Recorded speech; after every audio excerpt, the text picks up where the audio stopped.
Hi, my name is Heather Feather. I am the owner of Rare Bird Medicine. Today I wanted to talk for a minute about letting go. Letting go! Time to surrender. Drop that bag of tricks for a new one. Time to let it go. Time to move on. So, this seems to be exceptionally difficult for some two-leggeds, and I've had my moments with it for sure. When my heart is invested, my heart is very large in the sense that it loves a bunch. And when it loves, it has a very difficult time letting go. I also know at the age of 45 what I do and do not seek. So I will drop something like a hot bag of you know what if it doesn't match and align with my divine design. So I've been through a lot of foolishness in my past several years of dating. Lots of people, and I say foolishness, I just mean lots of distinction that's not a match, so therefore it would be ridiculous to engage with it, like non-monogamy. For me, I'm a deeply monogamous, loyal woman. I've had some intense learning around that particular topic, and when it comes to me, when I put my heart into something, romantically speaking, it's invested. You can trust it's present, it has its undivided attention present as well, and it's invested. And the foolishness that I'm speaking of is just the non-universal alignment in the way I've been creating in the past several years, where I've brought people in, started to have thought forms around like every man in the universe is non-committal. There's definitely plenty of them out there. And so I kept drawing that in. Really cool, sometimes really interesting people that really, I'm just like, wow, really wanted to be invested. But what I needed to do was let go, because you're not monogamous and you're clear about that. Most people know from go. So I'm pretty quick, to roll in and ask. Sometimes I wait a little too long to ask. But what I do, and I figure that out, I've had to people I was really interested in, I've had to just roll away from. Thanks, we can be friends. You don't have to lose my number, but I have to let go. This is a non-match. But there are lots of ways we can cling to, hold on to, hold fast to that which no longer serves. That job that you constantly complain about. If you're complaining about it, doesn't sound like you belong there.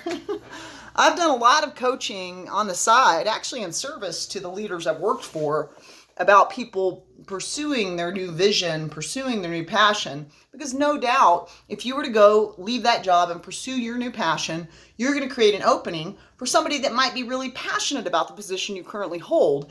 And you might go and find something that you are passionate about. So one of the things about letting go is that the universe loves to fill a void. It just loves to fill a void. So if all of us would stop clinging to the things we don't actually want, that we keep whining and complaining about, and we just let them go and move towards what it is we seek to know, then we actually would create more voids and more openings for those that are seeking some of the blessings that you currently hold. So it doesn't mean you have to be like, yeah, I don't like this job. Let me call my boss and tell him I quit real quick. But you might want to get your eye on the prize of what the life it is you choose to seek. If you want a job that you don't complain about, are you looking for one? Do you look for one every day? Are you looking for work that really you think would fill your heart? What is work that would fill your heart? Have you asked yourself that question? So a beautiful thing to do, and a beautiful way to know if you need to let go, is number one, are you complaining? Are you in a relationship that you're complaining about all the time? Sounds like somebody needs to be single. If you are not happy, if you are dissatisfied, if you are, and nothing's working, then sounds like some alone time and some self-growth work might be perfectly aligned. I've gone through years of being single, and I'm a romantic, and I'm a lover. I always say that, I'm a lover, I'm not a fighter. I mean, that's not totally true, because I can be hoodie rat as hell if I need to fight. But I'm mostly a lover. My goal, even when I do fight, I feel disappointed in myself, because my goal is to be love informed. I know that love is the answer. And love also includes the self. Love always includes the self. I was just with a lovely group of people at a birthday party, and someone had said, love is the answer. And I was like, hallelujah. I clapped out loud, because I was like, this is the smartest thing that's going to be said here today.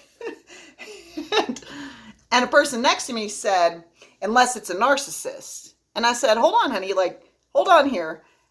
Love always includes the self. So if love is the answer, it doesn't, you're not going to negate yourself with love being the answer. You're going to love yourself. And if you love yourself and you're in a situation where you're being physically abused, mentally abused, emotionally abused, there are tests you can take for emotional abuse, for mental abuse, to see if that's the state that you're in. One of the ways you'll know if that's the state you're in is you'll be a kind, loving person that's constantly questioning your own sanity, because they're gaslighting you and doing some of the traditional things that emotional and mental abusers do.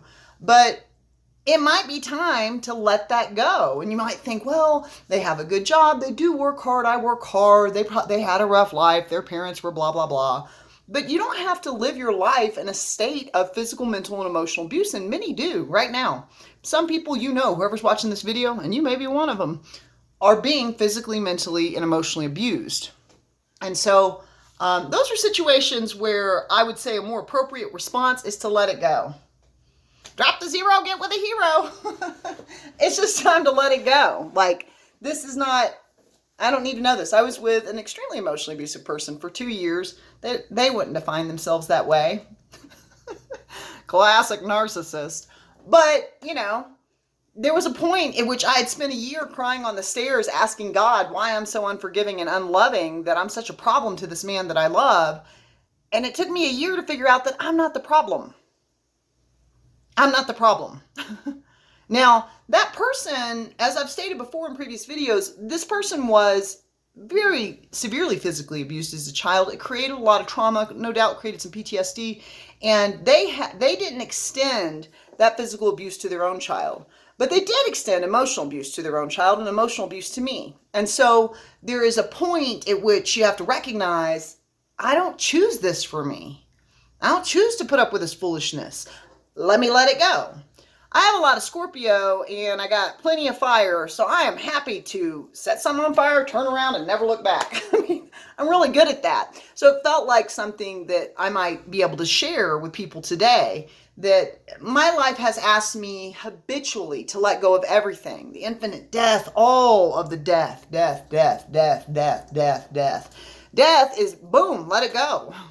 They're not here in physical form anymore. Now you want to talk to them, they're here in spirit. You have to believe in order to perceive, so you get to figure out where you want to be on that side of the fence. but as far as physical form, when someone dies, they are gone. They won't be in that flesh costume again. So you get to surrender that. And I've said before too, it's hard. I miss my mom's freckles. I miss them. I've missed them for 20 years. But she's not going to get back into them. So that's gone. That's done, honey. So I like to ask myself, anytime I'm like, I wish my mom would just pat my face like she used to do. It just made me feel, she used to do that to all of us. Just boop, boop, boop. Me, my brother, and my sister. And I just wish that was here. It's not here. So I do my best to not wish for things that are done, hours that are done. I can remember and I can enjoy the memory, because how sweet that she used to just kind of pat us. But that time is done. That time is done. And if we cling too hard to the past, we never give the universe the opportunity to fill voids in our life. So is there like a job you have that you constantly complain about? Is there a relationship you have that you constantly complain about? Is there a way that you talk to yourself that is ugly, where you constantly complain about yourself? Maybe it's time to let that go, yo. Maybe it's time to be nice. Maybe it's time to be friendly with the one that's running the show. Maybe it's time to be kind to you. Maybe it's time to be loving and be a greater steward of loving, kind words. And maybe when you dip into that, like, oh, idiot, I knew better, you need to like, hold on now, hold on. I need to let this go. It doesn't serve me to talk that way to myself anymore. The next time you got to say, oh, my fat butt won't fit in this chair. Oh, hold on. Let me not talk to myself that way. Let me not talk to my temple that way. My luxurious bootay might not fit in this chair. You can clean it up in the moment. One of the other very important components of the concept of letting it go or of surrender comes around manifestation. It took me years to figure this out. But the final step in any manifestation is to let it go. So for 5 months, I was on unemployment. For 5 months, they have not been paying me.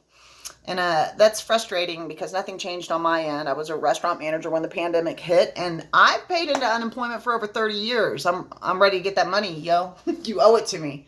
I've been paying. You fools have already gotten more of my money than I'm ever going to get from you. You need to pay me.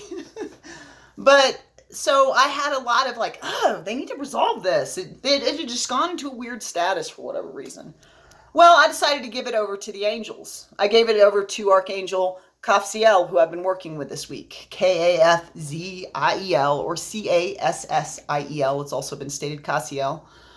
This is the angel of time, the angel of time and temperature. So definitely an angel I'm going to be working with through my hot flashes because somebody's getting pretty menopausal. But also the angel I'm working with time. And I just gave it over to this archangel. And I said, Cassiel, like, man, I've been trying to fix this for 5 months. Heather's burning through her savings. Not a fan of that situation.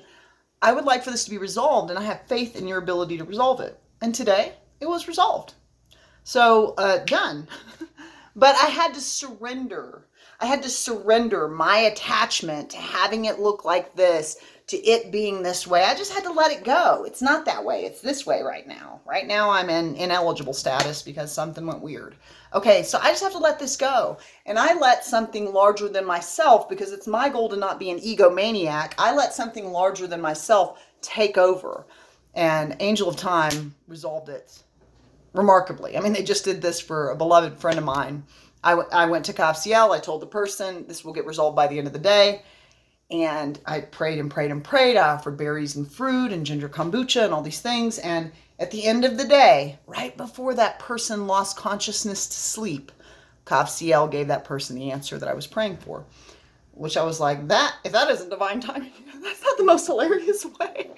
Oh, bless the angels. Maybe remember to pray for the angels that they remember to pray for us. And may you pray to whatever it is you pray to. And if you don't pray, may you hold high consciousness, high awareness, that you have the capacity to let go and surrender. The final step of manifestation is surrender. If you keep holding on and chewing on something that I really want to get this job and I want to get it, and I want to get it, and I want to get it, and I really want this relationship, and I really want this, blah, blah, blah. You're not creating a void for it to fill. Actually, you're filling the void with all this attachment. So the final step to any manifestation in one's life is the letting go. It's the dropping it piece. It's the trusting it's dropping through, so you don't need to keep talking about that, boo-boo. Time to let that go. Time to let the good come in. Time to trust that it's around the bend. So surrender is the final step in manifestation, and it is a vital component of really living a life worth living, a life that you say you want to live. If you are exposing yourself to physical, mental, emotional abuse, if you are exposing yourself to a very dysfunctional job, or perhaps working with people that are just not your tribe, they're not your vibe, they're not your brethren, and you're causing yourself to keep being exposed to really stressful situations that don't work for you, then take a minute is what I'm saying here. Take a minute and consider, is there something I need to get off of my plate? Is there something I need to drop today? Is there something I need to let go of? Is there any friend, family member, relationship, or person in my life that every time I engage with them, I question myself, I feel bad about myself? Honey, I would take that relationship and throw it to the wind and bless the winds to take it away and bless them away from me. Because there's no need for you to have anything that contributes to something that would cause you to have low self-esteem, be hard on yourself, talk ugly to yourself. You are light. You are energy. You are so brilliant. I've said this to others and I'll say it to you here now. You are so brilliant. You are so magnificent. You are so unbelievable that if you had the capacity to truly see all that you be, you would weep with joy at the grace of what you are. So here's the question. Does your life mirror that grace? If not, let it go, baby. It's time. This is the place. May you surrender and release anything that no longer serves you this day. Blessed be.